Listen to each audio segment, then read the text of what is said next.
মুকাররম বাড়ি, এটা সুন্নিয়তের সম্পদ, চট্টগ্রাম নয় সারা বাংলাদেশের সম্পদ। কথা বলেন ঠিক কিনা? আমরা আপনারা সবাই চলে যাব। ওয়া হুসিলা মা ফিস সুদূর, আমাদের কলবে অন্তরে যা আছে সেটা প্রকাশ পায়। দুনিয়াতে মানুষের আমল আখলাকের মাধ্যমে প্রকাশ পায়, আর কবরে যখন আমরা যাব, আমরা দুনিয়াতে কি করেছি না করেছি সব আমাদের আমল নামাগুলা বের করা হবে। সেদিন অনেক মানুষ আল্লাহকে বলবে, আল্লাহ আমার হায়াতটা যদি আপনি একটু বাড়িয়ে দিতেন, তাহলে আমি আমার আগ্রাবাতের জায়গাটা তোমার ঘরের নামে, তোমার নামে লিখে দিতে পারতাম, অমুক ব্যাংকের টাকাগুলা তোমার মসজিদ মাদ্রাসার মধ্যে দিতে পারতাম, বিভিন্ন কাজের মধ্যে দান করতে পারতাম, এগুলা বলবেন। কিন্তু আল্লাহ বলেন, সময় তো এখন ফুরিয়ে গেছে, এখন তো আর দান করার কোনো সুযোগ নেই। এজন্য মানুষ চলে যাবে।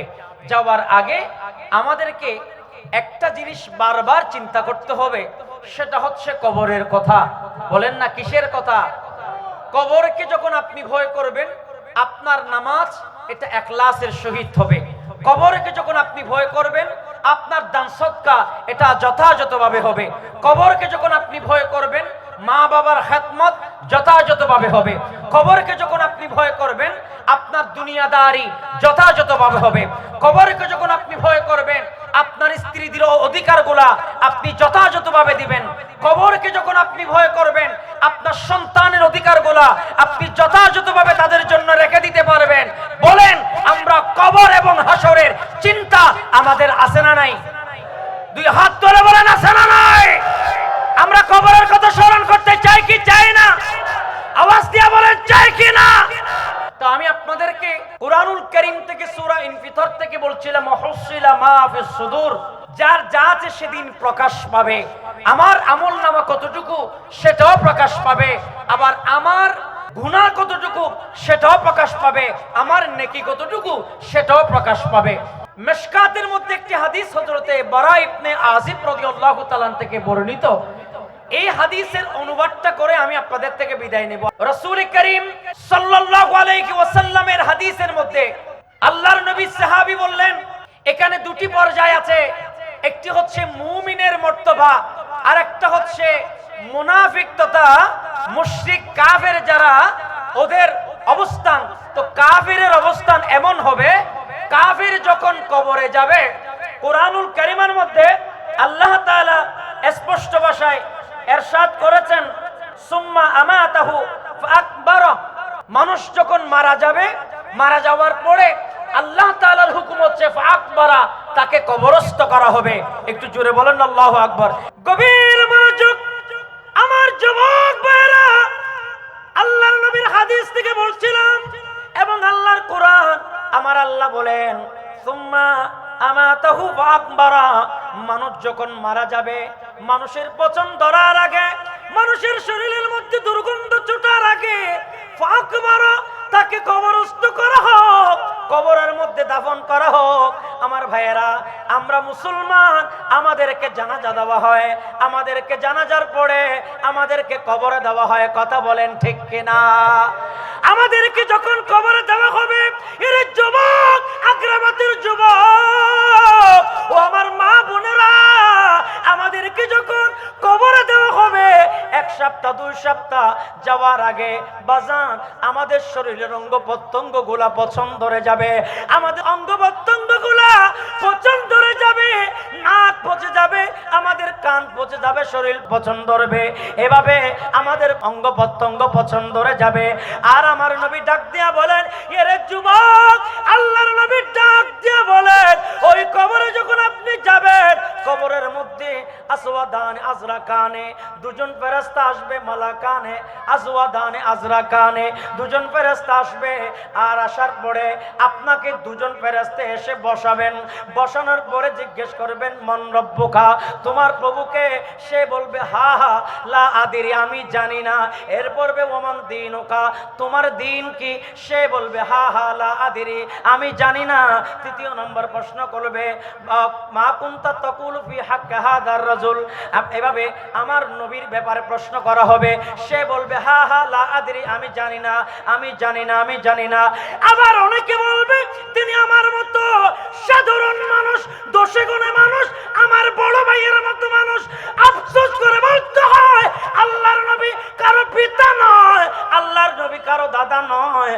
আল্লাহর নবী হলেন রাহমাতাল লিল আলামিন। কথা বলেন ঠিক কিনা? মা কানা মুহাম্মাদুন আবা আহাদিম মির রিজালিকুম ওয়ালাকিন রাসূলুল্লাহি ওয়া খাতামান নবিয়্যিন। উচ্চ স্বরে বলুন না সুবহানাল্লাহ। আমার আল্লাহ কোরআনুল কারীমের মধ্যে বলে, এর আকরামাদের যুবক, আমার নবী কারো বাবা নয়, কারো বাবা নয়। আমার নবী রাহমাতুল লিল আলামিন, আমার নবী সৃষ্টির সেরা নবী, আমার নবী রাহমাতুল লিল আলামিন, আমার নবী দৌলত জাহানের বাদশা, আমার নবী কবরে হাসরে পুলসিরাতে যিনি আপনাকে তরাবেন, বাঁচাবেন, কবর নেবেন, তিনি হলেন আমার নবী। কথা বলেন ঠিক কিনা? আরো জোরে বলেন ঠিক কিনা? আর ওই নবী যখন ওই নবীর ব্যাপারে প্রশ্ন করবেন আর তিনি বলবেন হা হা লা আদরি, আমি জানি না, তখন আমার বাবারা আসমান থেকে ফেরেশতা ডাক দিয়ে বলবে, কাযাবা, সেই মিথ্যা কথা বলেছে, কাযাবা, সেই মিথ্যা কথা বলেছে। এবার দুজন ফেরেশতা তার কবরের ভিতরে ঢুকে যাবে। ওই দুজন ফেরেশতা ঢোকার পরে আমার যুবক ভাইরা এমন ভাবে হাতের মধ্যে একটা হাতুড়ি থাকবে, ওই হাতুড়ি দিয়া আঘাত করতে করতে আমার ভাইয়েরা, মিশকাতের হাদিস, আবু দাউদের হাদিস, কিতাবের মধ্যে এভাবে বলা হয়েছে, এটা হচ্ছে লোহার একটা হাতুড়ি। কিসের হাতুড়ি? লোহার হাতুড়ি। এবং ওই হাতুড়ি দিয়ে লৌ দুরিবা বিহা জবলুন লাসর, যদি পাহাড়ের মধ্যে ওই হাতুড়ি দিয়ে আঘাত করা হয়, ওই পাহাড়টা রুইয়ের মধ্যে চুরমার হয়ে যাবে, পাহাড়টা চুরমার হয়ে যাবে। আমার নবী হাদিসের মধ্যে বলে, রে উম্মত, এরে উম্মত, কবরে কিভাবে থাকবা? যে হাতুড়ি দিয়া পাহাড়ের মধ্যে যদি আঘাত করা হয়, পাহাড়টা চুরমার হয়ে যাবে, পাথরের মধ্যে আঘাত করা হয়, পাথর চুরমার হয়ে যাবে। এই জন্য আমার নবী বলে, দুনিয়াতে সময় থাকতে তোমরা ভালো কাজ করো, দুনিয়াতে সময় থাকতে মা বাবার সেবা করো, কবরের কথা চিন্তা করো। এই জন্য আমার ভাইরা সূরা ইনফিতারের মধ্যে আল্লাহ তাআলা আয়াত নাজিল করেছেন, ইজাস সামাউ ফাতারাত ওয়া ইদাল কাওয়াকিবু তাসারাত ওয়া ইদাল বিহারু ফুজ্জিরাত ওয়া ইদাল কুবুরু বুসিরাত। উচ্চ সুরে বলুন না আল্লাহু আকবার। এমন একটা দিন আসবে যেই দিন আল্লাহ কবরের মুর্দাগুলা জিন্দা করে নেবে, কবরের মুর্দাগুলা জিন্দা করে তাদেরকে বলবেন, তাদেরকে প্রশ্ন করা হবে। আর কোরআনুল কারীমের মধ্যে আল্লাহ বলে, ইদা সুম্মা ইদা শাআ আনশারাহু, আল্লাহ যখন ইচ্ছা করবেন তাদেরকে পুনরুজ্জীবিত করবেন। আর পুনরুজ্জীবিত করার পরে তাদেরকে জিন্দা করে তাদেরকে প্রশ্ন করা হবে, তোমাদের রব কে, তোমাদের দিন কি, তোমাদের নবী কি? যদি প্রশ্ন করতে পারেন বাজান, আপনার আমার জন্য জান্নাত আছে না নাই? আরো জোরে, আরো মোহব্বতে। যদি প্রশ্নের উত্তর দিতে না পারে, আপনার কবরটা আপনার জন্য দুই পাশের মাটি এমন ভাবে চাপ দিবে। হাদিসের মধ্যে কথা আছে, আল্লাহর নবী হাদিসের মধ্যে এই কথা আছে, তার কবরের মধ্যে চাপ দেওয়া হবে, ওয়ুজিকা আলাইহি কবরাহু হাত্তা ইউখতালিফু ফিহি।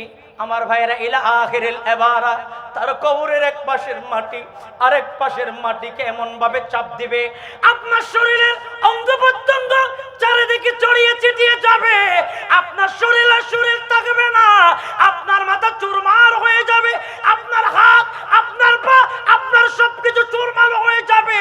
এই জন্য বাবা, কবরের আযাব যদি আমরা সহ্য করতে না পারি, এখন থেকে কবরের জন্য সম্বল করার দরকার আছে না নাই? একটা সবক নিয়ে যান, কবরের কথা আমরা সব সময় ভাববো, কবরের আযাবের কথা সব সময় ভাববো। যদি আপনি জাহান্নামী হন তাহলে ওয়াফরিশুহু মিনান নার, আপনাকে জাহান্নামের পোশাক, জাহান্নামের বিছানা বিছিয়ে দেওয়া হবে। ওয়ালবিসুহু মিন লিবাসিন নার, আপনাকে জাহান্নামের পোশাক পরিধান করাই দেওয়া হবে, জাহান্নামের বিছানা দেওয়া হবে এবং আপনার জন্য জাহান্নামের দরজা খুলে দেওয়া হবে। আর আম্মাল মুমিন, বান্দা যখন মুমিন হয় আল্লাহ তাআলা তাকে ওয়াফরিশুহু মিন ফিরাশিল জান্নাহ, জান্নাতের বিছানা বিছিয়ে দেয়, ওয়ালবিসুহু মিন লিবাসিল জান্নাহ, জান্নাতের পোশাক পরিধান করে দেয়, ওয়াফতাহু লাহু বাবান, তার জন্য জান্নাতের দরজা খুলে দেয়, জান্নাত থেকে সুঘ্রাণ আসে, সেই সুঘ্রাণ চারিদিকে ছড়িয়ে যায়। মুস্তাফার গোলামের জন্য আমাদের যখন কেউ নাই, যখন কেউ থাকবে না, একজন মুস্তাফা থাকবে, একজন নবী থাকবে, একজন আকা থাকবে, যেই আকার জন্য আপনি পাগল পড়া হয়ে আগ্রাবাদের জমিনে আপনার সময়টুকু বিসর্জন দিয়ে যেই মুস্তাফা মুস্তাফা করে করে আপনার সবাই কুরবান করেছেন, সেই মুস্তাফা বলবে যখন তোমার কেউ নাই তখন মুস্তাফা আপনার পক্ষে শাফাত করার জন্য দাঁড়িয়ে যাবে। ঠিক কিনা বলেন?